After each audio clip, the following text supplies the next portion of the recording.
yang sudah dibebaskan dari setiap pergumulan hidup kami, khususnya di dalam hal mengampuni.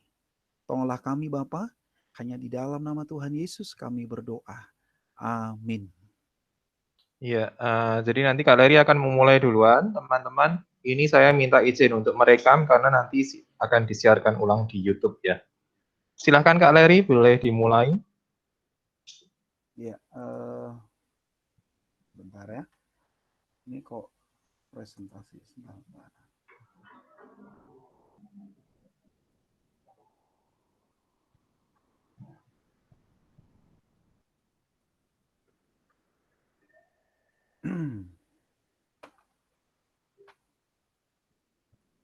Jadi agak grogi ya. Sekali lagi teman-teman, kalau mau berinteraksi, misal nanti waktunya untuk bertanya, boleh bergabung lewat suara langsung, mic-nya dinyalakan aja, tidak apa-apa. Atau kalau mau Ya, tinggal pesan di chat dulu juga boleh ya. Oke, Kak Leri sudah siap? Sudah. Oke, silahkan Kak Leri. Ya, oke, baik. Teman-teman, malam hari ini kita akan membahas mengapa sulit mengampuni. Ya, teman-teman dikasih Tuhan, mengampuni, mari kita melihat secara etimologi atau akar katanya. Ya, mengampuni adalah merupakan sebuah kata kerja yang berasal dari kata ampun, yakni kalau nomina kata bendanya berarti yang pertama memberi ampun, dan yang kedua memaafkan atau mengampuni kesalahan. Kak Leri minta maaf, slide-nya belum nyala. Ini malah Tante Emi yang present. Oh gitu. Bentar.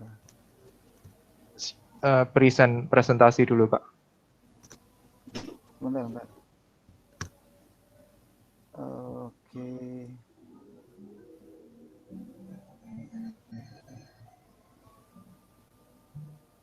Ya, apakah sudah?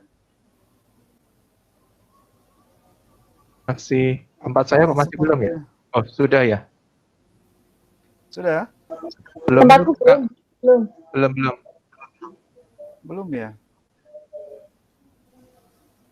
Sebentar. Dibantu hostnya aja toh untuk share screen-nya. Share screen-nya dari tempat Kak Leri ya, Bu? Oh, tidak dikirimkan filenya. Mau dikirimin? Boleh sih. Atau kalau Kak Leri bisa langsung ya, enggak apa-apa, Kak. Atau kirim sebentar lewat WhatsApp ya boleh kalau buka WhatsApp. Maaf ya teman-teman, harap bersabar.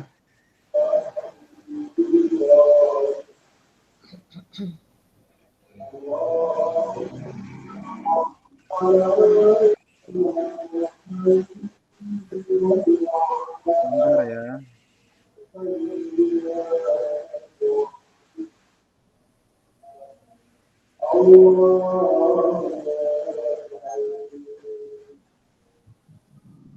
Apakah sudah bisa melihat semuanya? Belum. Sudah present atau belum, Kak? Udah. Baru sekarang. Nah, presenting. Sudah? Oke, silahkan Kak. Sudah. Sudah, oke. Baik.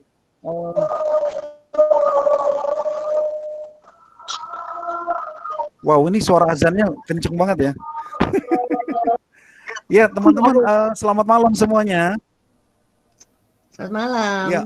Ya, baik. Malam hari ini saya mencoba untuk menjelaskan secara teologi tentang hal mengampuni. Ya, teman-teman, mengapa sih sulit mengampuni? Yang pertama, saya mencoba untuk kita melihat secara akar katanya atau etimologinya. Mengampuni ini merupakan kata kerja yang berasal dari kata ampun, yakni nomina kata bendanya berarti yang pertama memberi ampun, yang kedua memaafkan atau mengampuni kesalahan. Nah, bagaimana dengan dari sisi Alkitab? Kata mengampuni ini di dalam bahasa Yunani itu berasal dari kata epiemi yang berarti melepaskan, meninggalkan, membiarkan pergi, atau menghapuskan. Nah, kata ini ditulis di dalam Alkitab 143 kali. Artinya, bahwa mengampuni adalah hal yang sangat penting untuk bisa dilakukan seperti apa yang Kristus lakukan dalam hidup kita. Nah, karena itu di dalam mengampuni itu ada sebuah kebenaran. Mari kita lihat di dalam Roma 5 ayat yang ke-8 dikatakan bahwa akan tetapi Allah menunjukkan kasih-Nya kepada kita oleh karena Kristus telah mati untuk kita ketika kita masih berdosa. Artinya saudara, Tuhan menunjukkan sifatnya di dalam hal untuk mengampuni di saat kita sedang berproses berjuang di dalam dosa-dosa kita. Nah, karena itu mari kita lihat apa yang terjadi di dalam percakapan Petrus bersama dengan Tuhan Yesus di dalam Matius 18 ayat 21 sampai 22. Di sana dikatakan begini, kemudian datanglah Petrus dan berkata kepada Yesus, Tuhan, sampai berapa kali aku harus mengampuni saudaraku jika ia berbuat dosa terhadap aku? Sampai 7 kali. Yesus berkata kepadanya, bukan. Aku berkata kepadamu bukan sampai 7 kali, melainkan sampai 70 kali 7 kali. Nah, artinya apa dari bacaan ini? Bicara tentang pengampunan, percakapan Petrus dan Yesus dalam hal mengampuni, Petrus menekankan tentang waktu. Tetapi justru Yesus menekankan dan memberikan jawaban berbicara tentang tindakan konkret. Jadi bukan berapa banyak, tetapi justru Yesus mengatakan tindakan konkretnya yang perlu dilakukan. Nah, persoalannya, nah karena itu secara definisi kita bisa mengatakan bahwa mengampuni itu adalah satu tindakan hari ini terhadap kesalahan orang lain di masa lalu, tetapi kita tidak menariknya di masa kini menjadi sebuah kebencian. Apalagi kebencian yang berakar sehingga seringkali disebut sebagai akar kepahitan. Nah, tetapi ada rintangan di dalam mengampuni. Rintangannya apa, saudara? Nah, saudara, di dalam kehidupan kita membawa satu, saya mengutip apa yang dikatakan oleh Pak Paul Gunadi, Pendeta Paul Gunadi, bahwa pada dasarnya kita manusia itu memiliki kodrat keadilan. Di mana di saat kita mengalami situasi mungkin disalahkan atau dikecewakan, maka kita belajar, kita mencoba untuk menuntut balas dengan supaya kita membalasnya dengan perbuatan yang kita alami. Dan itu yang membuat persoalan yang kedua, rintangannya adalah biasanya responnya kita mengalaminya dengan emosional. Dan sebagai makhluk yang emosional, biasanya pengampunan akan menjadi sulit karena reaksinya itu ada dua hal. Yaitu kita mengalami rasa sakit karena berulang-ulang mengalami hal yang sama. Dan yang kedua, ada sebuah kemarahan. Jadi reaksinya ada sakit yang mendalam dan yang kedua ada kemarahan. Nah, bagaimana kita mengatasinya di dalam hal mengampuni itu? Karena itu cara mengampuni adalah mari kita jangan mengandalkan kodrat manusiawi kita. Seperti Petrus yang menuntut tentang waktu. Artinya kalau kita mengandalkan kekuatan kita, maka semua itu akan sulit. Dengan apa yang dilakukan oleh Allah. Bahwa Allah tidak melihat hanya waktu, tetapi dia menunjukkan tindakan konkretnya yang kita kenal, yaitu melalui pengorbanan Kristus di kayu salib untuk menebus dan menyelamatkan kehidupan kita. Nah, karena itu, jikalau kita mau bersama-sama melihatnya dari sudut pandang tindakan kasih Allah yang sudah mengampuni, menebus kita, dan memberikan kesempatan untuk kita menjadi pribadi yang baru, maka semua itu sangat mungkin untuk kita bisa melakukannya. Itu yang saya bisa berikan, nanti kita bisa akan menjabarkannya di dalam diskusi kita nanti. Ya begitu, Ya Kak Leri, terima kasih. Cukup singkat tapi padat ya Kak. Iya, betul. Heeh, dan bagus, rapi juga. Bu Kris, silahkan dilanjutkan. Jadi Kak Leri sudah melihat dari sudut pandang Alkitab dan pandangan Kristen. Bu Kris sekarang mau menambahkan untuk sisi psikologisnya. Silahkan Bu Kris.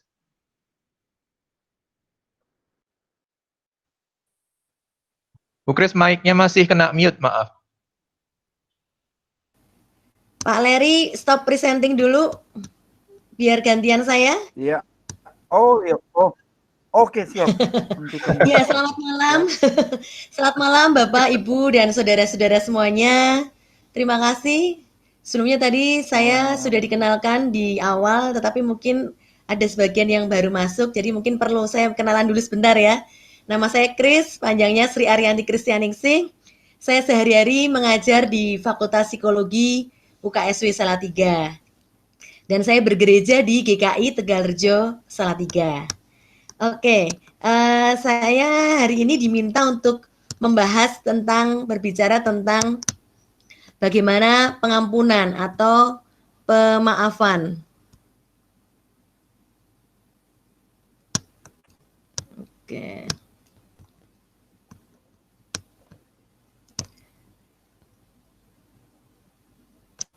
Ya, sudah kelihatan ininya? Slide-nya? Sudah Bu, sudah. Ya, Bisa baik. difulkan Bu mungkin?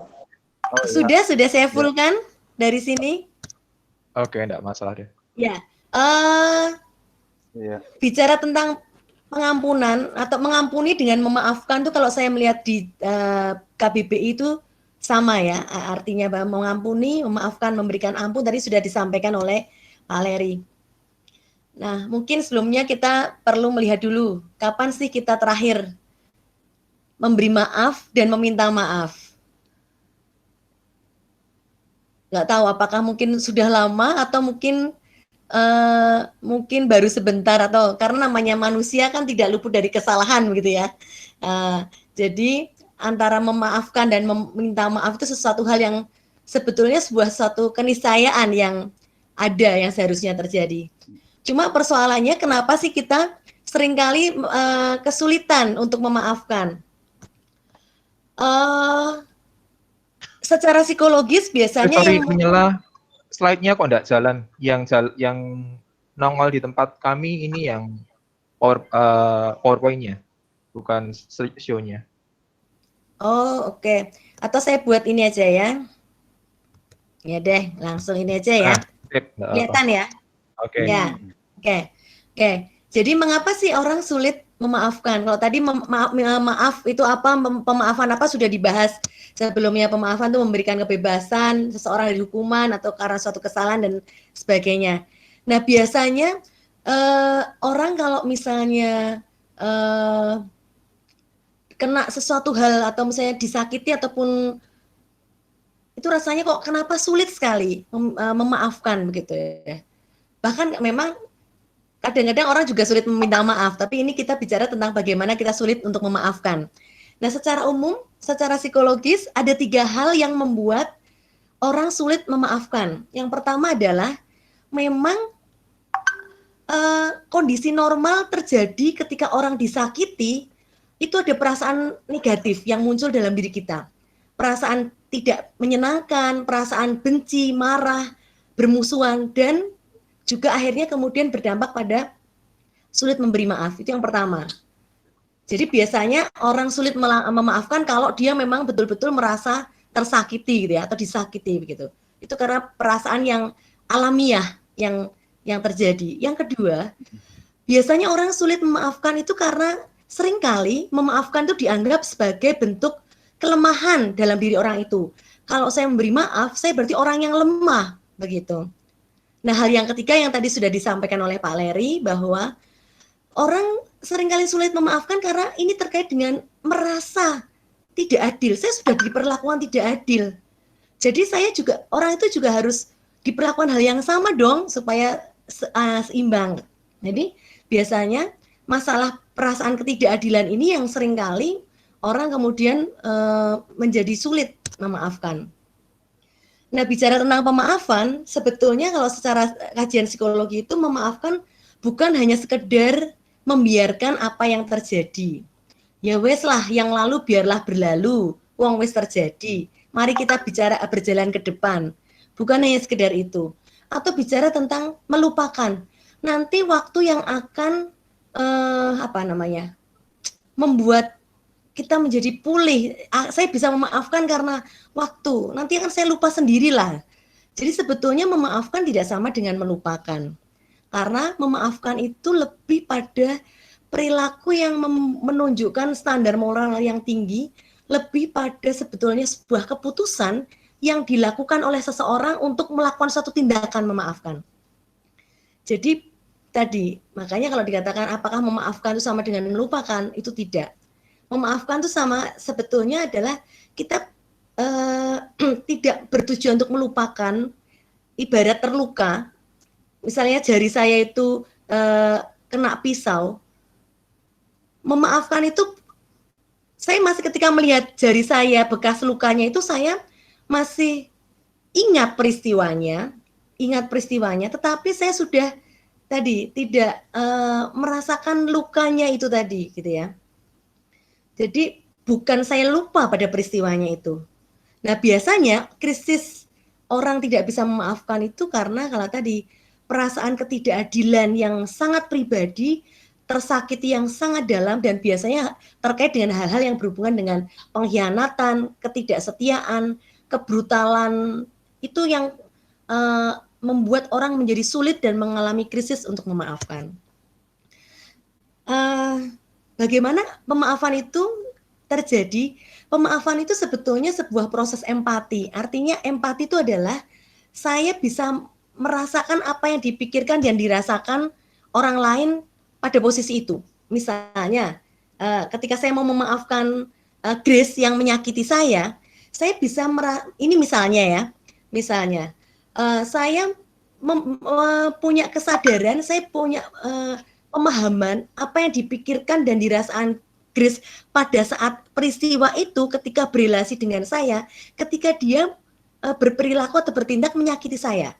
Nah, proses empatik ini, pemahaman empatik ini yang menjadi dasar pemaafan itu sendiri.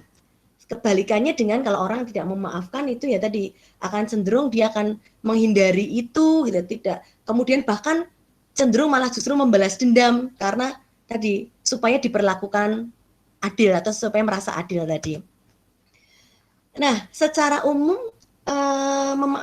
kesediaan memaafkan itu adalah kesediaan menanggalkan kekeliruan di masa lalu yang menyakitkan, kemudian tidak mencari-cari lagi perasaan atau nilai-nilai perasaan emosi atau emosi negatif seperti marah, kebencian yang terjadi pada diri sendiri, begitu ya.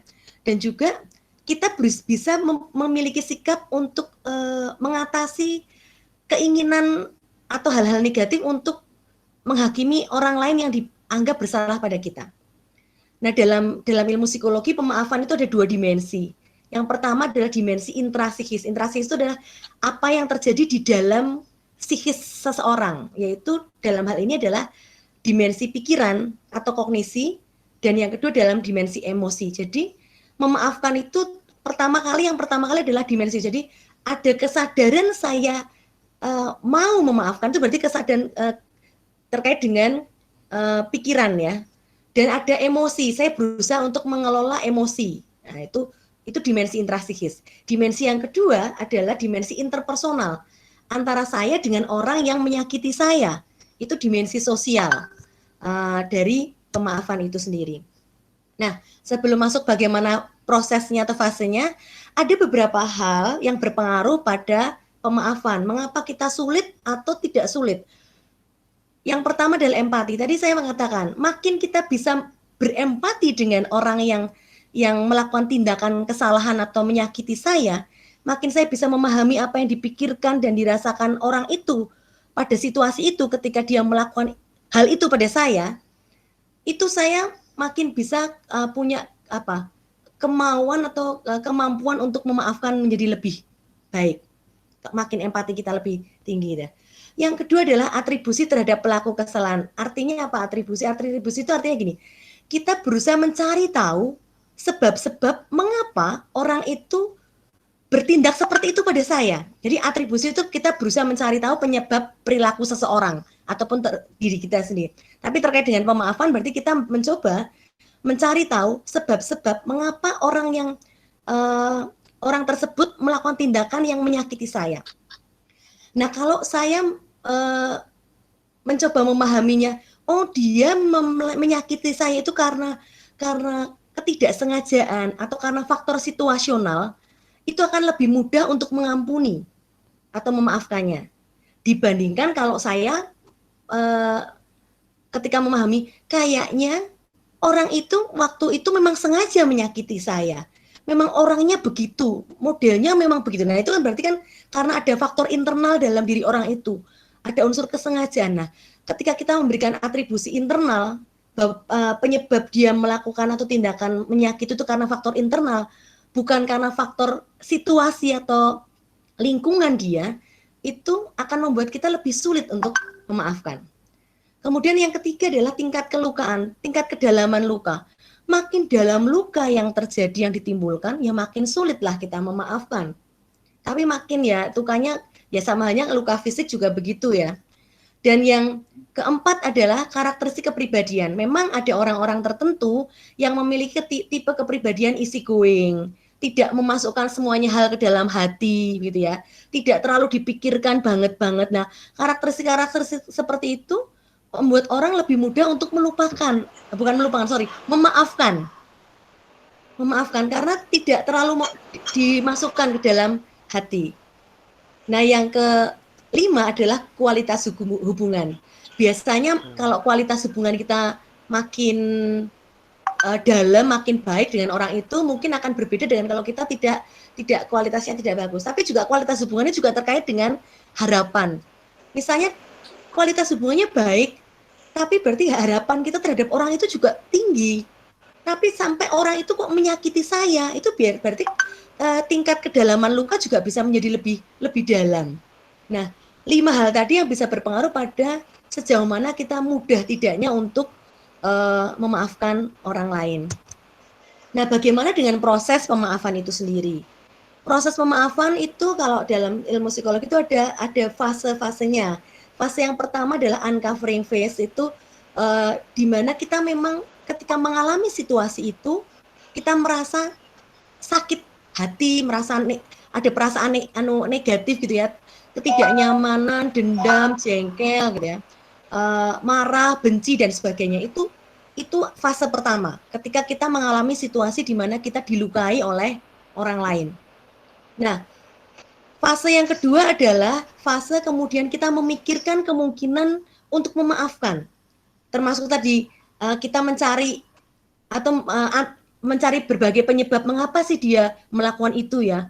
Kita berusaha untuk berempati. Nah, itu bagian dari fase decision ini. Kita berusaha memahami dan kemudian kita memikirkan kemungkinan untuk memaafkan orang itu. Nah, yang ketiga, fase work phase ini adalah fase kesadaran pentingnya memaafkan. Memang saya katakan tadi bahwa memaafkan itu lebih pada kesadaran plus keputusan kita untuk mau memaafkan orang yang menyakiti kita. Nah, baru yang fase yang terakhir adalah fase internalisasi. Jadi bagaimana caranya kita berproses, kemudian mencoba melakukan mereframe, membingkai ulang peristiwa yang terjadi dalam hidup kita.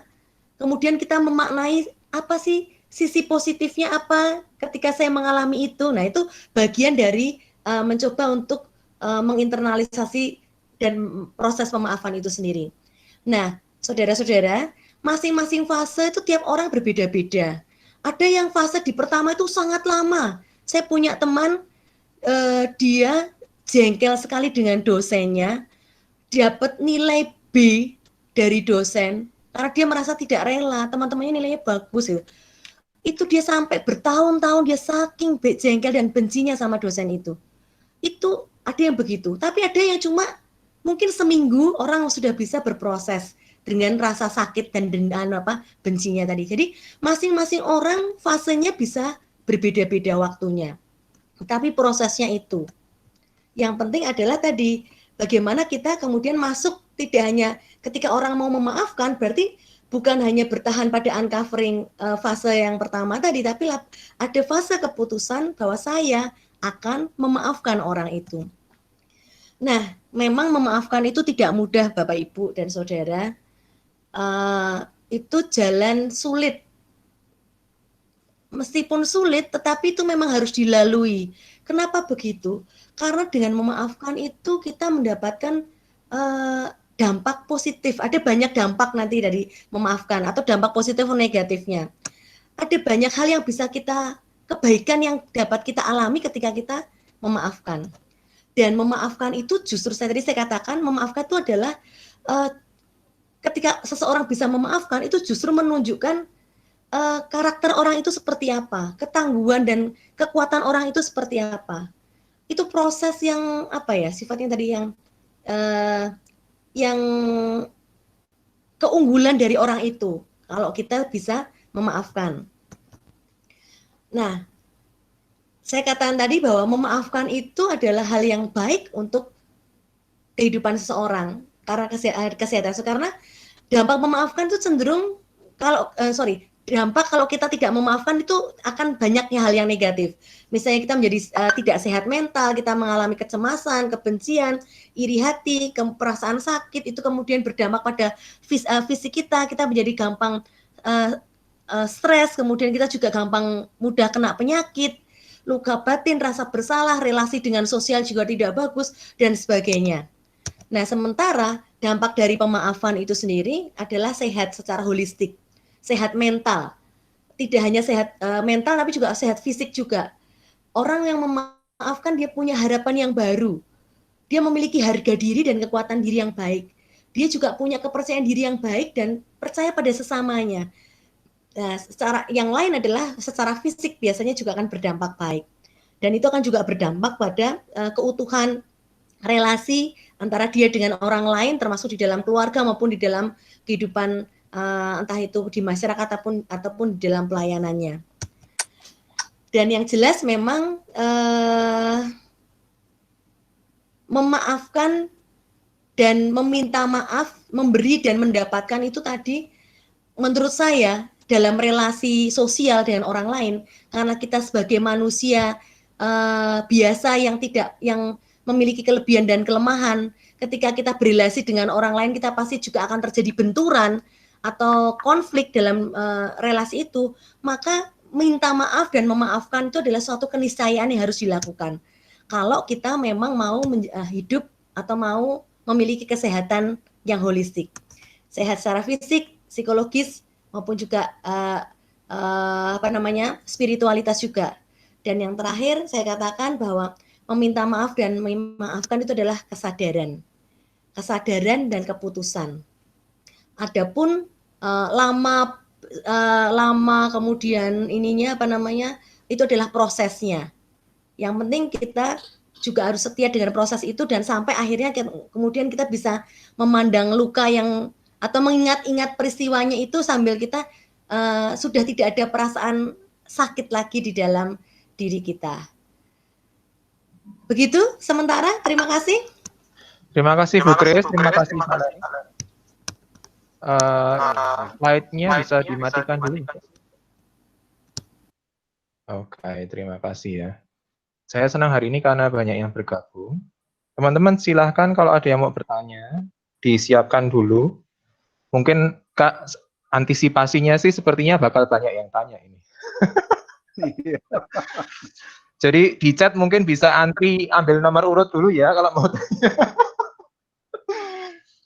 Kita buka termin, ada 3 pertanyaan begitu ya. Banyak yang hatinya ambiar kata Nicholas. Tapi saya sebagai ya. Ada satu pertanyaan yang kemarin sudah masuk tapi belum terjawab. Ya wes ditanyakan dulu Grace. Aku ya wes antri pertanyaannya. Oke.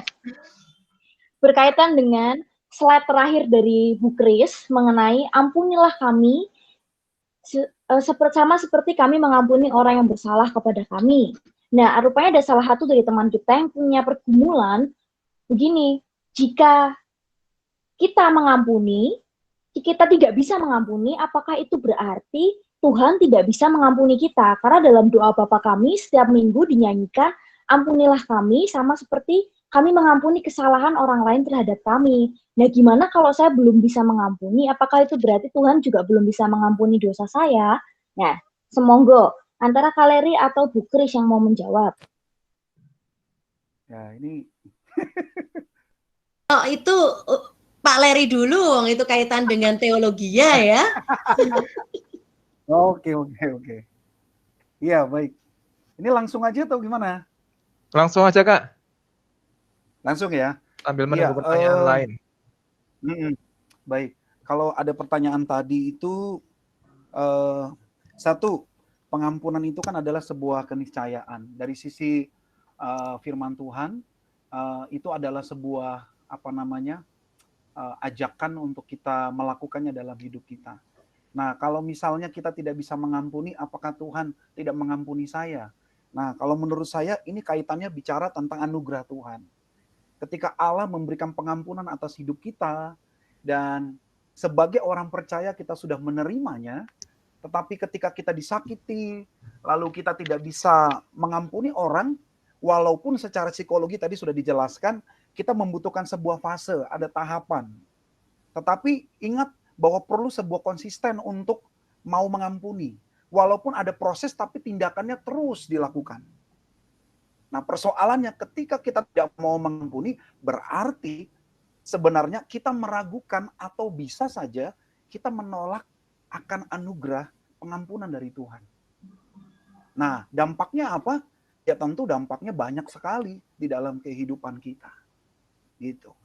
Nah, karena itu jangan kita terlalu larut dengan persepsi bahwa ketika Tuhan tidak mengampuni saya, ya sudah. Berarti itu kan kaitannya dengan ego kita sendiri.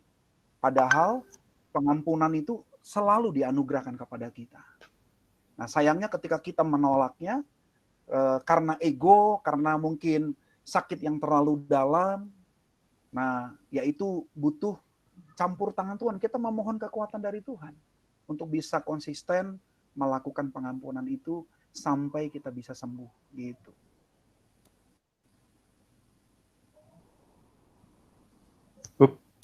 Bu Kris mungkin mau menambahkan?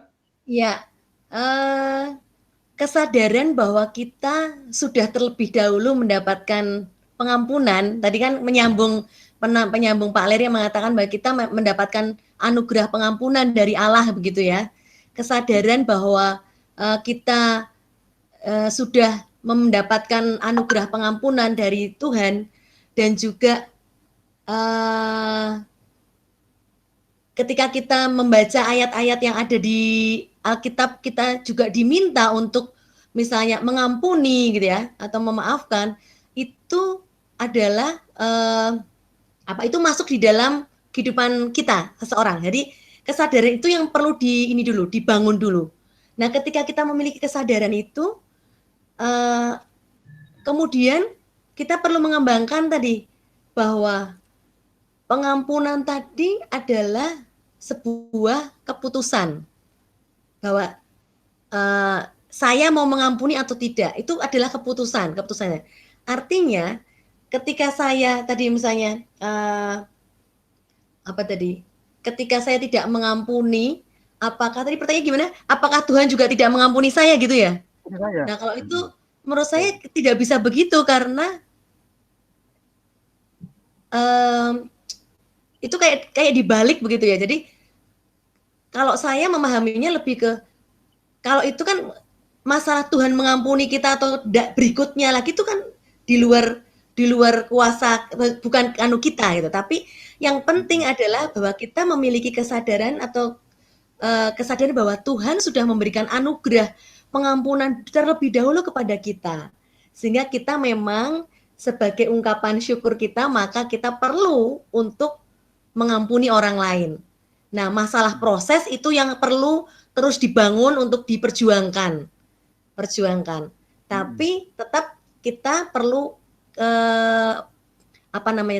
memutuskan bahwa karena saya sudah diampuni terlebih dahulu oleh Tuhan, maka saya juga harus mau mengampuni orang lain begitu. Nah, untuk selanjutnya baru prosesnya itu kita lakukan. Menurut saya sih begitu sih. Oke, Bu Grace, Kak Leri, terima kasih. Ini sudah ada beberapa pertanyaan. Kita kasih 3 pertanyaan dulu ya, atau mau satu-satu langsung dijawab? Enaknya bagaimana? Yo satu-satu dijawab ben ora bingung. Oke, satu-satu ya. Ini dari Dennis. Sebenarnya tadi sudah kejawab sih, tapi boleh dipertegas ya. Mau tanya bagaimana kalau sudah minta maaf tapi sananya tidak mau memaafkan? Marah ke ambiar. Monggo, Bu Grace atau Kak Leri mau menanggapi, silahkan. Ya, saya dulu boleh? Ya. Boleh. Ya, sekali lagi tadi saya katakan bahwa sebetulnya memaafkan orang lain itu lebih berurusan dalam tanda petik keputusan saya dan itu untuk diri saya sendiri sebetulnya lebih ke situ. Jadi artinya ketika saya sudah memutuskan mau memaafkan ataupun saya meminta maaf kepada orang lain begitu ya, tapi sananya itu tidak mau dalam tanda petik, itu sebetulnya bukan berurusan saya secara langsung gitu ya. Tetapi ketika saya meminta maaf atau saya meminta maaf atau memberi maaf, itu adalah untuk kepentingan saya pribadi dalam arti kebaikan saya begitu. Perkara mereka orang nggak mau ya, itu urusannya dia. Tapi kita tetap berusaha untuk membangun relasi supaya mereka juga mau memaafkan kita gitu loh. Tapi kalau kita sudah berusaha dan kita minta maaf tapi mereka nggak mau ya, tetap intinya Itu sudah di luar batas kita ya, Bu? Di luar batas kita, betul. Pagernya sudah beda gitu ya? Iya. Pak Leri mau nambahin? Iya, ini pertanyaan ini sebetulnya sama seperti Petrus yang bertanya kepada Yesus, sampai berapa kali aku mengampuni? Itu sama, aku sudah mengampuni tapi dia nggak respon gitu. Ya artinya tugas kita adalah ya menunjukkan aja kasih dan pengampunan yang sudah kita terima kepada dirinya. Nah, urusan dia tidak mau menerima, ya kembali lagi antara dia dengan Tuhan. Itu artinya kita yang tidak berhenti untuk bisa mengampuni kepadanya. Tujuannya adalah relasi itu kan semakin diperbaiki dan semakin baik. Kan itu yang penting gitu. Menurut saya sih pasti ada waktu dan saatnya juga, makin lama relasi itu akan semakin dipulihkan gitu. Oke. Ini pertanyaan kedua dari NC, sepertinya nyambung dengan pertanyaan ada satu yang ngechat Zafri. Jadi NC cerita, Nicholas sharing bagaimana bisa mengampuni kalau lingkungannya itu terlanjur bobrok, terlanjur rusak gitu ya. Padahal di tiap hari ketemu dengan itu, misal lahir dari keluarga broken home dan tidak bisa diperbaiki seperti sedia kala. Kan mau tidak mau mungkin sampai saat ini masih dihadapkan pada masalah yang sama setiap harinya. Kemudian yang Japri ke saya bilang gini, kitanya sudah mau memaafkan, tapi kok kalau keingat, kalau lihat lagi, ke-trigger lagi, kok tetap sedih. Nah, itu ada tipsnya atau bagaimana? Itu artinya masih proses atau masih belum bisa atau bagaimana? Jadi ada lingkungan, ada juga diri kita ini kok masih ke-trigger terus kalau ingat terus sedih lagi, ingat sedih lagi. Ya, siapa dulu nih? Monggo dulu. Silakan. Ya, jadi kalau ya ini pengalaman saya juga sih ketika hadir dalam satu lingkungan yang dalam arti membuat kita banyak mengalami sakit dan kita berjuang untuk bisa pulih, tetapi kondisinya menjadi semacam fase untuk kita terus berjuang. Nah, kalau menurut saya, kesadaran pemulihan itu kan bukan hanya untuk diri kita sendiri juga, tetapi relasi yang dibangun. Nah, kalau misalnya kita sudah mengupayakan, tetapi lingkungan tidak mendukung, nah sebetulnya alangkah indahnya sih tidak selalu artinya itu menjadi menjadi kelemahan yang membuat kita selalu terfokus kepada lingkungan yang ada. Kan lingkungan nggak cuma hanya dalam keluarga. Misalnya kita punya komunitas di dalam di luar keluarga, entah itu di gereja, entah di mana, yang membangun hal-hal positif. Nah, paling tidak dengan itu kita bisa terus berjuang agar memilih untuk menjadi pribadi yang baik gitu. Kalau saya sih begitu, kan semuanya ada di dalam sebuah pilihan. Tetapi kalau Jadi kita butuh support dari komunitas gitu ya, Kak? wow, jelas. Karena ketika satu komunitas itu tidak mendukung, maka komunitas yang lain di luar dirinya itu perlu mendukung dia supaya dia menjadi letak kuat, menjadi pribadi yang baik, yang bisa mengampuni. Gitu. Dengan itu dia bisa menerima keadaan dan kondisi keadaan dirinya, termasuk keluarganya ataupun juga di sekelilingnya gitu. Kan itu kan bagian dari empati juga gitu. Melatih diri untuk dia bisa berdamai dengan keadaannya gitu. Oke, Itu Bu Chris mau menambahkan? Thank you, Valeri. Ya. Iya. Bicara tentang pengampunan atau pemaafan itu bicara tentang penerimaan. Tentang penerimaan atau terhadap peristiwa atau pengalaman atau hal-hal yang ya tadi melukai atau menyakiti kita. Nah, kalau misalnya tadi ada memang hal-hal yang memang bisa diubah, ada hal-hal yang tidak bisa diubah. Misalnya contohnya tadi, ada lingkungan misalnya tadi lahir dari keluarga broken home. Misalnya bapaknya atau ibunya misalnya gitu ya. Nah, sesuatu yang itu tidak bisa diubah, itu memang harus apa namanya? Harus diterima dengan apa? Dengan cara kita membingkai ulang. Saya tadi berkali-kali katakan bahwa bagaimana cara kita bisa memaafkan itu dengan menerima peristiwa yang tidak menyenangkan atau menyakiti tadi dalam kehidupan kita, gitu ya. Dan kita memberikan makna yang baru atau saya katakan tadi membingkai ulang. Peristiwanya tetap sama, tidak bisa diubah, tidak berganti, tidak bisa diulang, gitu. Tapi kita mencari makna baru dari pengalaman yang tadi menyakiti kita tadi, termasuk salah satunya tadi lingkungan-lingkungan yang memang tidak kondusif, yang memang tidak bisa diubah, misalnya kayak gitu ya, misalnya gitu ya, yang kita membingkai ulang apa sih sisi positifnya ketika saya berada dalam situasi seperti itu, apa sih orang bilang apa hikmah di balik musibah gitu ya. Jadi itu cara kita membingkai ulang. Jadi membingkai ulang itu membuat kita bisa menerima legowo, terbuka, lebih ikhlas begitu. Nah, itu memang butuh proses, tidak mudah. Tidak mudah. Tapi itu yang perlu dilakukan karena tadi mengampuni atau memaafkan itu bukan melupakan atau melarikan diri dari peristiwanya itu yang dialami, dari sesuatu yang tidak menyenangkan tadi, tapi berani menghadapi dan menerima dan memaknai ulang dengan makna baru yang positif untuk diri kita. Nah, itu seperti itu yang bisa kemudian membuat kita, menolong kita menjadi akhirnya bisa berpulih. Kemudian tadi pertanyaannya bagaimana kalau ada masih keingat gitu ya.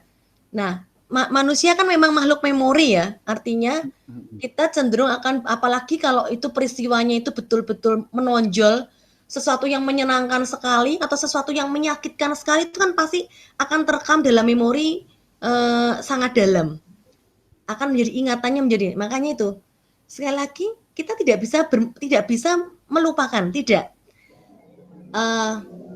Ketika kita menghadapi itu kita masih keinget dan masih jarem, itu artinya kita masih berproses untuk memaafkan atau mengampuni. Tapi itu juga ada masalah ya, Bu? Enggak apa-apa, kita harus punya gini, kita juga harus menerima, oke, saya sudah berusaha, saya sudah memutuskan untuk memaafkan, tapi ketika ketemu kamu, aku masih agak sedikit jarem, itu harus kita akui juga. Tapi kita pelan-pelan tetap harus hadapi itu, jadi maksudnya kita mengakui bahwa kita masih jarem, itu harus kita akui juga. Jangan kita, enggak apa-apa, aku sudah menolak rasa sakit gitu, enggak sehat ya. Padahal jane saisih loro gitu ya, masih ambiar, tapi kita, enggak apa-apa, gitu aja kok dipikir. Kadang-kadang kita ngomong gitu ya, gitu aja kok dipikir. Nah itu kita juga itu sama ketika kita melakukan itu akan menyulitkan kita untuk memaafkan. Justru terimalah apa yang saat ini kamu rasakan dan kamu juga jadi kesadaran saya saat ini masih merasakan seperti apa. Kalau ketemu kamu kok aku rasanya masih ketemu orang itu rasanya kok masih gimana gitu ya. Ya nggak apa-apa, kita harus aku itu, tapi bukan berarti kita kemudian melarikan diri atau kita nggak mau ketemu lagi, enggak. Kita suatu saat akan harus ketemu lagi, hadapi lagi gitu. Seperti itu. Nah, masih jarem itu adalah bagian dari proses. Nah, cara untuk membuat tidak jarem tadi, saya katakan tadi, adalah menerima peristiwa itu dengan cara tadi membingkai ulang atau mereframe dengan makna baru yang lebih positif. Kira-kira buat saya peristiwa itu apa sih sisi positifnya untukku gitu. Seperti itu. Iya. Oke. Kalau Atau saya bisa tambahin juga sedikit boleh? oh ya, sebentar.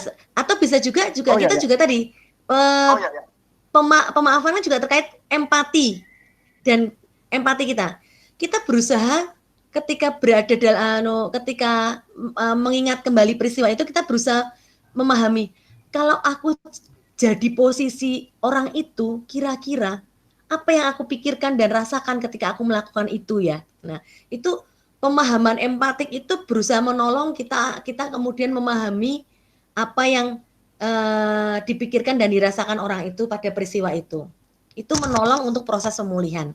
Monggo silakan Pak Leri. Iya, saya menambahkan aja salah satu bukti membangun satu bingkai baru itu dilihat di dalam 2 Korintus 12 ayat yang ke-9. Rasul Paulus ketika tersakiti, diragukan kerasulannya, dia mengatakan, "Cukuplah kasih karuniaku bagimu, sebab justru dalam kelemahanlah kuasaku menjadi sempurna."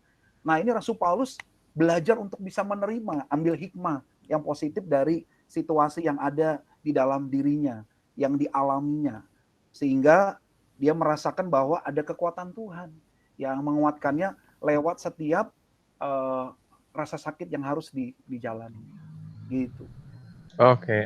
Itu sih contoh. Ya, sebelum lanjut, karena kita waktunya terbatas, mungkin nanti akan ada pertanyaan yang tidak terjawab dan kita berikan ke Kak Leri maupun Bu Grace untuk dijawab tertulis, nanti kita share sekalian dengan linknya video ini gitu ya. Oke. Grace juga akan merangkum semuanya, nanti dibagi ke teman-teman. Nah, ini lanjut, Adit bertanya, berarti kan secara langsung memaafkan itu identik dengan mengikhlaskan, terus kesadaran keputusan. Tapi apakah mungkin dengan dasar seperti hukum, terutama kasihlah Tuhan Allahmu dan kasihlah sesama manusia, tanpa kedua hukum itu mengampuni kita menjadi tidak valid? Dan mau menyanggah doa Bapa kami ini ya harusnya. Mungkin untuk doa Bapa kami bukan tiap minggu kali ya, tapi tiap hari karena ada berikan kami pada hari ini makanan kami yang secukupnya. Berarti haruskah kita mengampuni tiap hari? Iya. Kalau menurut saya sih itu bagian dari yang dikatakan oleh Tuhan Yesus kepada Petrus, bahwa pengampunan itu tiada batas. Pengampunan itu adalah sesuatu yang harus dilakukan. Kita bisa melihatnya kepada kasih Allah yang sangat besar, yang tidak terbatas di dalam kehidupan manusia gitu. Menurut saya empatinya itu bisa diarahkan dengan pengampunan dari Tuhan yang sudah lebih dulu, kesadaran itu. Jadi rasa pengampunan yang sudah diterima dari Tuhan itu bisa di-share-kan kembali kepada rasa sakit yang kita terima misalnya. Sehingga kita bisa mengampuni. Gitu. Bu Grace mau menambahkan? Pengampunan itu atau memaafkan itu juga gini, perlu kita juga satu hal yang perlu kita sadari, kenapa kita perlu memaafkan orang lain atau mengampuni orang lain? Karena sebagai manusia biasa, tadi saya katakan, sekali lagi kita harus memiliki kesadaran manusia itu adalah makhluk yang juga tidak sempurna. Saya sendiri juga bukan manusia yang sempurna. saya memiliki kelebihan dan juga kelemahan. Nah, kelemahan saya itu kadang-kadang bisa juga kemudian melukai orang-orang yang ada di sekitar saya. Nah, artinya kesadaran tadi bahwa saya sebagai manusia yang lemah, yang juga bisa melakukan kesalahan pada orang lain, itu juga harus kita itu akan menolong kita bahwa kita perlu mengampuni atau memaafkan orang lain juga, karena itu sebagai satu hal yang tadi, sebagai tadi saya bilang keniscayaan tadi antara mengampuni atau memaafkan dan memberi maaf. Karena ya tadi, yang pertama adalah kita manusia yang lemah, yang bukan lemah, manusia yang punya kelebihan dan kelemahan, yang dalam berrelasi ada kemungkinan kita bergesekan atau berbenturan dengan orang lain. Nah, untuk menjaga kesehatan kita secara holistik, kita tadi perlu melakukan memberi maaf dan meminta maaf. Saya kira itu. Oke. Pertanyaan selanjutnya ini tadi kayaknya sudah nyinggung ke masalah batas dan juga itu urusan kita, ini urusan sana gitu ya. Jadi bertanya, selama ini yang ditemui, dialami itu bikin paling susah mengampuni kalau orang yang berbuat salah ke kita itu bahkan tidak say sorry, tidak ngaku, tidak menyadari kesalahan. Nah, ini bagaimana ini menanganinya atau menghandle rasa marah, emosinya bagaimana? Kalau dari segi psikologis, apakah ada teorinya dan penangannya bagaimana? Ya, kalau tadi sih bisa jawab dulu ya. Kayaknya sudah menyampaikan ya, sebetulnya masalah mengampuni atau memaafkan itu kan sebetulnya lebih ke urusan kita. Diri kita, dalam arti keputusan dan diri untuk kepentingan diri saya sendiri. Dalam arti gini, kalau jadi tadi masalah itu terkait dengan ketidakadilan, masalah kemudian dia tidak memaafkan, tidak meminta maaf, sudah melakukan kesalahan itu berulang-ulang, tapi seperti itu terus, itu adalah lebih ke bukan hal yang bisa kita kontrol. Nah, bicara pengampunan atau pemaafan, lebih kita apa yang bisa kita lakukan, apa yang bisa kita kontrol untuk menjaga diri kita menjadi lebih sehat secara holistik tadi. Oke. Jadi kalau kita mau memaafkan atau mengampuni, kita tidak perlu memikirkan apa reaksi atau bagaimana orang itu seperti itu. Nanti kalau saya mengampuni, dia nanti mengulangi lagi, Bu. Ya nanti kalau itu kan berarti kita memikirkan ini faktor eksternal. Sepertinya itu pergumulan orang-orang di Pulau Jawa ini, Bu. Kultur juga. Ya, jadi ya itu kan karena biasanya terkait masalah rasa keadilan ya. Ya. Karena kalau ya. saya mengampuni nanti saya berarti enak banget kok, gampang kayak gitu misalnya gitu. Nah, karena sebetulnya itu ranah yang berbeda, dua hal yang berbeda antara masalah. Jadi kalau kita mau ingat kembali bahwa memaafkan dan pengampunan itu atau pemaafan itu lebih bicara pada tadi kita tidak perlu memikirkan reaksi atau tanggapan atau apapun atau hal di luar diri kita itu. Meskipun saya tahu itu pasti itu akan berdampak, namanya orang kan kalau misalnya ada apa kata orang kan pasti kita ini ya bisa kemudian merespon emosi tertentu gitu ya. Tetapi tadi sekali lagi dampak mengampuni atau memaafkan itu jauh lebih besar, jauh lebih bagus, lebih sehat daripada bukti-bukti penelitian itu sudah sudah banyak sekali bahwa pemaafan, pengampunan itu menjadikan dampaknya positif. Tidak ada satupun dampak bukti penelitian yang dampaknya negatif ketika kita mengampuni atau memaafkan orang lain. Begitu. Oke. Sebelum Kak Leri mungkin menambahkan, ini sepertinya juga nyambung pertanyaan Antoni selanjutnya. Apa yang harus dilakukan kalau misalnya udah memaafkan tapi orang yang dimaafkan menyakiti lebih dalam lagi? Mau dijauhi tapi nggak tega soalnya udah dijauhi sama banyak orang. Ini kita mengasihi orang. Sepertinya balik ke yang sudah dijelasin Bu Kris ya. Iya, apa ya? Kalau kalau saya sih, ini pengalaman pribadi aja sih. Kalau misalnya kita sudah mencoba mengampuni, tetapi orang yang justru menyakiti kita justru menyakiti lebih dalam lagi. Ya, satu tadi kan Bu Kris sudah bilang ini menjadi keputusan untuk kebaikan buat diri sendiri. Nah, yang kedua, kalau orang itu menyakiti lebih dalam, ya kalau saya selama ini ya, bagaimana caranya untuk bisa memaklumi seseorang, saya mencoba untuk bisa menyelami orang tersebut gitu. Ada apa sih yang membuat orang itu bisa menyakiti seperti itu? Jangan memang orang tersebut juga perlu ditolong gitu. Orang tersebut melakukannya seperti tadi Bu Kris bilang karena situasi, karena hal-hal yang lain ya kayak itu. Biasanya kalau pengalaman saya ketika menghadapi orang yang seperti itu, apalagi biasanya yang menyakiti itu kan orang-orang terdekat, yang dekat dengan kita itu biasanya sangat lebih berat lagi bagi kita. Nah, kalau saya sih selama ini belajar untuk menyelami tentang kehidupannya. Kenapa orang itu ketika menyakiti saya justru berbalik lebih menyakiti lagi. Jangan-jangan ada sesuatu yang harus juga saya pahami tentang orang tersebut. Begitu. Ya itu Berarti ini bagian termasuk empati juga. empati itu ya. Kemudian Iya, Betul. memaknai sesuatu ya. Jadi tidak fokus ke luka, ke kesalahannya, tapi kita malah memaknai hal positif di sana gitu.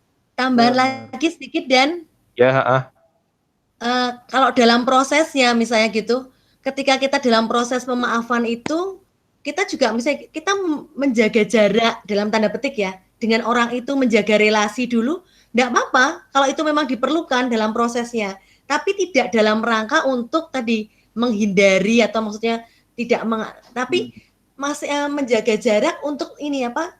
Menjaga emosi saya. Saya baru belajar untuk mengelola, menerima orang itu enggak ada salahnya. Jadi tidak berarti harus ketika begitu saya memutuskan untuk memaafkan, ya sudah aku harus dekat-dekat lagi dengan orang itu, harus apa namanya, tidak selalu harus begitu. Jadi ada saatnya memang kita perlu, kayaknya kita perlu saya perlu menjaga jarak dulu dengan orang itu. Tapi bukan dalam rangka aku membenci dia, bukan dalam rangka aku punya keputusan untuk memaafkan dia. Tapi aku juga butuh proses untuk apa namanya? Tadi jangan sampai aku terluka yang baru begitu ya. Jadi kita juga jangan juga kemudian apa jenenge istilahnya apa ya? Maksudnya dekat tahu kalau orang itu punya peluang terus-menerus melukai, kita kemudian juga akhirnya juga kemudian deket-deket terus. Artinya ya kita berarti ini mendekatkan relasinya diri jadi untuk toksik gitu, Bu. kenapa? Relasinya jadi toksik. Ya, ya bisa jadi begitu. Tapi begini, jadi dalam proses itu kita perlu melihat. Sadar diri kalau mau ambil Ya. jarak gitu enggak apa-apa ya, Bu. Enggak apa-apa, sementara jeda dulu, nanti kalau sudah saya merasa oke, saya sudah siap, saya kemudian bisa kembali lagi membangun relasi yang lebih dekat lagi dengan orang itu. Itu oke, bisa Nah, ini dilakukan. berhubungan karena dengan proses ya, Bu. Tadi kan ada fase-fasenya. Betul. Mungkin atau enggak bolak-balik. Fasenya sudah dikira sudah maju tapi ternyata mundur lagi gitu ya. Sangat mungkin, apalagi kalau dalam relasi itu ada luka baru. Oke, ada luka baru atau memang lukanya ternyata cukup berat tadi itu ya. Cukup berat, betul, sangat mungkin. Jadi fasenya itu tidak terus kemudian bisa tarik ulur gitu ya. Sangat tergantung prosesnya tergantung apa saja, tergantung yang saya tadi katakan 5 tadi, empati, terus atribusi kita terhadap pelaku itu seperti apa, kualitas hubungan, kemudian apalagi tingkat luka, terus apa lagi satunya tadi? Ya tergantung itu. Karakteristik kepribadian. Ya, betul. Model orangnya seperti apa? Kan ada orang yang memang mudah memaafkan atau maksudnya karena tidak dimasukkan ke dalam, tidak baperan maksudnya. Ada orang yang baperan, gitu kan? Ada yang orang baperan, ada yang orangnya easy going gitu. Nah, seperti itu. Itu karakteristik kepribadian berpengaruh juga. Sepertinya pertanyaannya Steven juga nyambung ya. Kalau nggak sadar-sadar orang bebal sudah maafin kesalahan tapi diulang-ulang terus, itu tadi sudah dijawab Pak Leri sama Bu Kris ya. Ini sebelum ke pertanyaannya Adit. Nah, kan tadi kan butuh proses, butuh waktu. kalau kita ini sebagai orang yang minta maaf, berarti kita juga mengizinkan atau memberi hak atau menghargai orang yang kita sakiti meskipun kita sudah minta maaf kalau memang dia juga mau jaga jarak ke kita gitu ya. Kita juga harus sadar tentang hal itu gitu ya. Jadi kalau dia minta sebentar aku belum siap ketemu kamu lagi gitu, kitanya posisi sebagai orang yang melukai gitu. Tapi kita sudah minta maaf. Berarti kita juga harus menghargai itu ya. Ya, kalau saya perlu memiliki kesadaran itu. Cuman kadang-kadang tidak semua orang memiliki itu kan ya. Kak Larry, ini pertanyaannya Adit tadi sudah dijawabkah? Mungkin kalau kita tidak mau mengampuni orang, berarti Tuhan tidak akan memaafkan kita dong. Tanpa menghilangkan tentang Tuhan yang pembalas dan pendendam. Bagaimana perumpamaan Matius 18 ayat 35 itu? Ya, jadi gini, kalau aku sih di sini jangan sampai kita jatuh kepada karakteristik Allah yang yang menuntut balas gitu. Maksudnya ketika engkau melukai ya engkau akan mengalami hukuman yang sama gitu. Nah, tapi justru di dalam pengampunan ini saya melihat bahwa Tuhan memberikan sebuah kesempatan besar kepada kita bahwa sebetulnya pilihan itu kan ada di kita. Jikalau kita tidak mau mengampuni, maka yang sangat disayangkan adalah berarti kita kan meragukan tentang anugerah pengampunan Tuhan gitu loh. Tentang pengorbanannya, tentang segala bentuk konkret yang sudah ditunjukkannya. Berarti kita meragukan itu dan bahkan kita menolaknya bisa. Gitu. Nah, oleh karena itu, jadi bukan hanya sebatas Tuhan akan menghukum. Karena itu saya jadi ingat ada seorang teman bilang begini, kesalahan itu bukan masalah salah atau tidak, tetapi yang penting adalah tanggung jawab. Jadi bertanggung jawab dengan diri sendiri untuk kita itu mau dipulihkan gitu atas segala apa yang kita lakukan gitu. Oke. Bu Kris mau menambahkan atau ini ada pertanyaan selanjutnya? Mau menambahkan tapi mungkin di luar yang tadi pertanyaannya. Yang terakhir, saya agak jadi teringat pertanyaan kalau misalnya kita sudah berusaha memaafkan tapi terus disakit terus kita itu gimana? Ya, sekali lagi kalau kita berpikir kita kan ini tapi tidak hanya unsur psikologi juga, tapi maksudnya gini. Kadang-kala ketika kita sudah merasa tidak mampu, tidak sanggup untuk wah Tuhan aku pengen memaafkan tapi kok disakiti, kita tetap perlu meminta tolong kepada Tuhan, dalam arti gini, Tuhan yang akan memampukan kita untuk kita bisa memberikan pengampunan itu kepada orang lain. Asal kita tadi sudah punya keputusan, kesadaran saya mau mengampuni orang itu, gitu. Tapi kalau ketika saya prosesnya kok jatuh bangun, kita tetap minta kekuatan dari Tuhan, karena Tuhan tadi yang tadi dikatakan oleh Pak Larry sudah memberikan anugerah pengampunan dulu kepada kita. Begitu. Aku senang diskusi malam ini karena Bu Kris dan Pak Larry saling melengkapi. Ini pertanyaannya adalah gini, yang Japri, memaafkan itu perlu diucapkan atau diungkapkan ke orangnya, atau karena ini urusan kita juga, kalau kita sendiri sudah memutuskan untuk memaafkan itu sudah cukup atau belum gitu? Perlu diungkapkan atau enggak ke orangnya? Ini mau Bu Kris dulu atau Kak Larry dulu yang menjawab? Nanti saya dari sisi teologi nih nggak apa-apa. Bu Kris dulu aja. Kak Kris. Ini kalau orangnya enggak asertif ini susah nih. Nah, yang sebetulnya manusia itu kan makhluk yang tadi seharusnya terintegrasi gitu ya, antara kata dan perbuatan itu harus sama. Jadi kalau misalnya dia mengucapkan aku memaafkanmu tapi kata-katanya tidak menunjukkan itu, juga tidak ada gunanya. Jadi artinya sebetulnya kita perlu secara terintegrasi ketika saya mengatakan aku memaafkanmu, ya aku menunjukkan tindakan yang berusaha memang dalam proses memaafkanmu. Tapi perlu diucapkan apa enggak, Bu? Nah, ada orang-orang tertentu yang memang membutuhkan kata-kata. Jadi misalnya contohnya saya dengan suami saya nih. Saya itu termasuk orang yang membutuhkan sesuatu itu harus diucapkan. Saya. Nek suami saya enggak. Order. Jadi kalau misalnya misalnya suami saya bilang belum, aku minta maaf yo Dek, loh, misalnya gitu ya. Saya tanya, kok orang minta maaf toh? Misalnya. Jadi itu ada orang-orang yang begitu. I Yang feel you butuh, Kak Wisnu. ada orang-orang yang butuh kata-kata gitu ya. Tapi tergantung orangnya, kita perlu lihat orang itu seperti apa gitu ya. Tapi yang lebih penting semuanya itu adalah ketika kita mengatakan, kita harus juga buktikan dengan tindakan nyata bahwa kita melakukan itu gitu. Gitu. Oke, Kak Leri mau menambahkan? Jangan curhat ya Kak Ya, Leri. jadi kalau enggak. Enggak, kalau dari teologi sih saya melihatnya apa namanya, pengampunan dari Tuhan itu kan ada dua hal. Satu adalah pertobatan dan juga pengakuan gitu. Pertama pengakuan dulu lalu pertobatan. Nah, jadi kalau misalnya di dalam sebuah relasi, jawabannya Kak Kris itu tepat sekali, bisa dilakukan. Tetapi kalau dari sisi Allah, maksudnya dari apa yang secara kekristenan yang diajarkan kepada kita, bahwa Allah itu juga meminta kita untuk mengakui segala apa yang menjadi kesalahan kita gitu. Nah, lewat sesudah itu baru kita bisa menerima apa namanya, pengampunan dari Tuhan. Jadi pengakuan itu dibutuhkan sebagai bentuk apa namanya, komitmen kita untuk berubah gitu, untuk bisa diampuni oleh Allah gitu. Oke. Gitu. Ya, ini kalau di saya pertanyaan terakhir, karena ini sudah hampir 1,5 jam ya.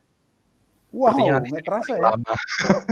Nanti kalau misal teman-teman masih ada pertanyaan, bisa japri ke Grace atau ke saya, nanti kami sampaikan ke Bu Grace dan Kak Leri untuk dijawab secara tertulis, secara offline gitu ya. Nanti disiarkan semuanya lewat link YouTube maupun pertanyaan-pertanyaan ini. Pertanyaan terakhir, karena tadi disinggung sama Bu Grace juga.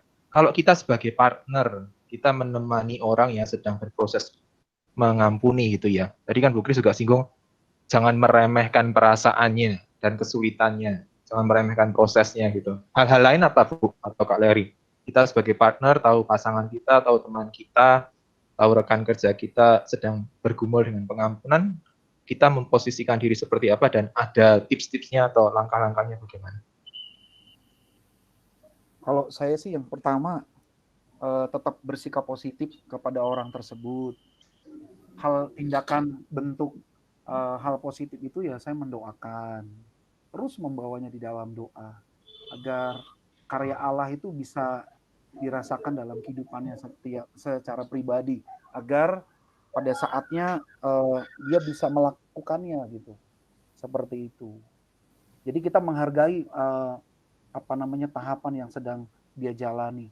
Ya walaupun tidak dikatakan, tetapi dari apa yang mungkin dari sikap dan sebagainya, nah kita harus belajar untuk menghargai itu gitu. Tapi sih intinya sih kalau menurut saya sih tentang pengampunan, kembali lagi empati, rasa kasih dan pengampunan Tuhan itu betul-betul terus ditumbuhkan dalam hidup kita, agar itu yang akan membuat kita jadi lebih kuat untuk bisa memahami orang lain gitu. Seperti itu. Oke, Bu Grace mau menambahkan, Bu? Ya, kalau kita mendampingi seseorang yang sedang berproses itu, ya tentunya kita memberikan dukungan yang positif ya, dalam arti memberikan support bahwa kamu pasti bisa untuk mengampuni orang itu. Dan aku mendukungmu dalam prosesmu mengampuni atau memaafkan orang itu. Dan hal lain dalam proses mendukung tadi, perlu empati kita, bahwa pemahaman kita sejauh mana dia berproses itu tidak menyalahkan, tidak kemudian meremehkan proses yang dihadapi. Yang penting dia menunjukkan kesungguhannya untuk itu. Nah, masalah waktu dan prosesnya itu memang kita perlu hargai begitu, dan terus menerus support. Oke, Adit menambahkan itu harus mengampuni Yesaya 33 ayat 11 ya. Nanti kita catat ya, semua yang di chat juga terrekam. Ini nanti juga direkam dan akan ditayangkan ulang lewat YouTube. Oke teman-teman, sudah hampir 1,5 jam. Terima kasih sekali lagi. Ini saya posisi pakai masker di gereja. Oh, oke. Bu Kris dan Kak Leri, terima kasih ya sudah mengisi. Ya, sama-sama. Uh, Kak Kris, makasih ya, Kak. sebelum pamitan dan sebelum keluar semuanya, bolehkah videonya dinyalakan semua, tak screenshot buat promosi kita bareng-bareng. Dari tadi aku lihat Bu Yuli sama Tante Emi kok. Nah, Kris kelihatan. Mohon layarnya, kameranya kalau bersedia dinyalakan, saya screenshot bareng-bareng.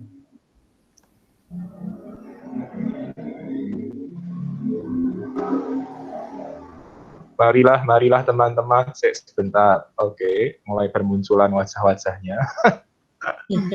Biar saling kenal juga ya. Sebentar. Ya, langsung nge-hang tempatku. Masih ada yang mau menampilkan layar? Akhirnya kelihatan muka-mukanya. Mukaku Oke ya, udah kelihatan siap-siap. belum ya, sorry. Ini jadi lemot begitu nongol semua.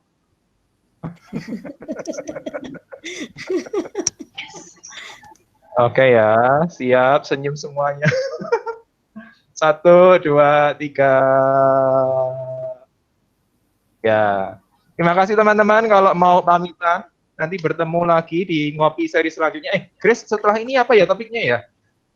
Oh ya, terima kasih teman-teman. Untuk minggu depan, kita akan mendengarkan sharing dari seorang yang sudah kesaksian dari seseorang, namanya Kohanan. Kohanan ini sudah pernah bergumul tentang memaafkan dan lukanya cukup dalam sehingga sampai mengubah jalan hidupnya. Wah, itu ya sepertinya ya. Jadi kalau bisa dikatakan Kohanan ini sempat menjadi homoseksual karena luka yang begitu dalam terhadap salah satu anggota keluarganya. Kemudian Kohanan ini berproses dan memaafkan. Nah, yang kita akan dengar adalah bagaimana proses Kohanan ini sampai dia berhasil atau sampai pada tahap sadar untuk memaafkan keluarganya, mengambil tindakan untuk mengampuni, jatuh bangunnya seperti apa, itu yang akan kita dengar kesaksiannya dari Kohanan. Seperti itu, teman-teman. Oke, sorry, kita hampir lupa. Doa penutup. Ya. Bu Kris, boleh doa penutup buat kita semua ya? Oke, mari kita berdoa. Kami bersyukur Bapak kalau pada malam hari ini Tuhan berikan kesempatan untuk belajar bersama tentang pemaafan, tentang pengampunan. Kami menyadari Tuhan sebagai manusia yang penuh dengan keterbatasan, kami seringkali masih sulit memaafkan orang lain. Meskipun kami tahu ya Allah bahwa kami sudah mendapatkan anugerah pengampunan dari Tuhan sendiri. Tapi biarlah melalui obrolan kami pada malam hari ini, kami diingatkan kembali untuk kami belajar untuk menyadari bahwa meminta maaf dan memaafkan adalah suatu keniscayaan di dalam kehidupan kami. Dan kami terus berjuang dan berproses untuk memaafkan orang-orang yang mungkin menyakiti kami, memaafkan, mengampuni masa lalu kami yang tidak menyenangkan, yang membuat kami saat ini masih terluka dan mengganggu relasi kami dengan Tuhan, dengan orang lain maupun juga mengganggu kehidupan kami pribadi.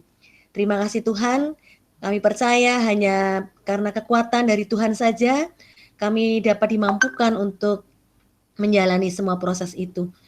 Kami mau serahkan seluruh kehidupan kami selanjutnya, setelah kegiatan kami, aktivitas kami selanjutnya kepada Tuhan saja. Bila apapun yang kami kerjakan, kami lakukan dapat mendatangkan kebaikan, berkat bagi diri kami maupun juga orang-orang di sekitar kami. Terima kasih Tuhan, dalam nama Tuhan Yesus kami berdoa. Amin.